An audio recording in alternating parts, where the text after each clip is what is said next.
शरीरा पंच रचित या अधम शरीरा पंच रचित यह अधम शरीरा पंच रचित या अधम शरीरा पंच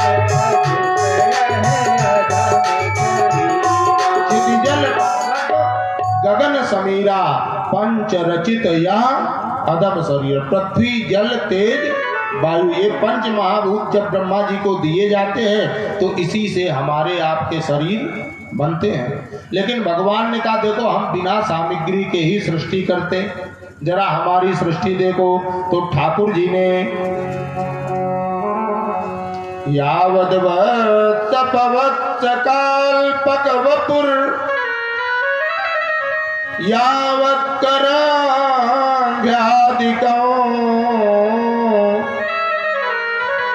यावद् यष्टि विषाण वेणुदल से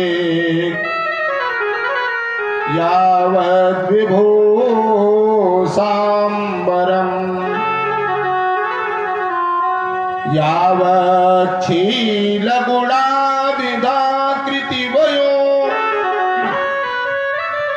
यावद् विहारादिकं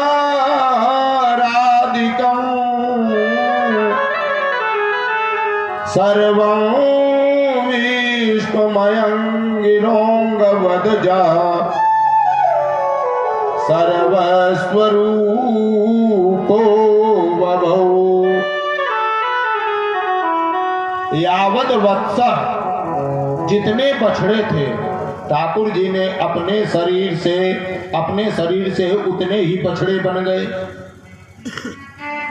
यावद वत्सप जितने बछड़े और वत्स माने बछड़े और वत्सप माने वत्सान पालयती वस्तपा माने ग्वाल बाल। जितने बछड़े जितने ग्वाल बाल सब ठाकुर जी ही बन गए। ग्वाल बाल भी बन गए और बछड़े भी बन गए। यावत् करांघ्यादिकम जैसे उन ग्वाल वालों के हाथ पैर थे उनकी जैसी अंगुलियां थी किसी किसी ग्वाले के 6 अंगुलियां थी तो ठीक बिल्कुल वैसी की वैसी आकृति वैसी की वैसे हाथ पैर और तो और।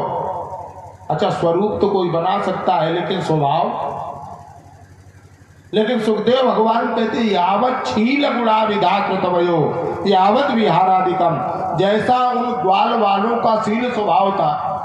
कुछ ग्वाल वाल हंसी मजाक वाले थे कुछ गंभीर थे तो जैसा उनका शील स्वभाव था ठीक ठीक वही रूप ठाकुर जी ने धारण कर लिया वैसे ही स्वभाव।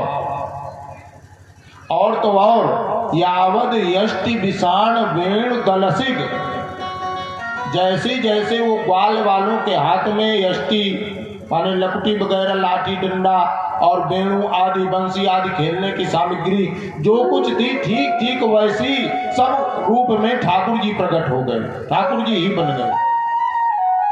और जिस तरह से नित्य प्रति ग्वाल वाल खेलते थे ठाकुर जी फिर वैसे ही नित्य प्रति विहार करने लग गए।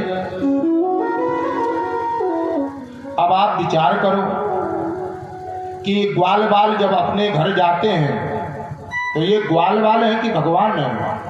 ठाकुर जी ने जितने ग्वाल बाल जितने बछड़े थे सब ठाकुर जी का ही रूप है। एक संत कह रहे थे कुछ विद्वज्जन कहते हैं कि ये सांडिल्य महर्षि जो थे इन्होंने जिस समय एक दिन ग्वाल वालों को बछड़ों को देखा और अपने तपोबल से जैसी देखा तो इन्हें ग्वाल वालों में श्री कृष्ण दिखाई पड़े। अब जैसे मानसिक से चिंतन किया तो लीला का स्मरण हुआ या जैसे लीला का दर्शन किया सांडिल्य महर्षि सारी लीला समझ गए सब रहस्य समझ गए और सांडिल्य महर्षि ने ब्रज में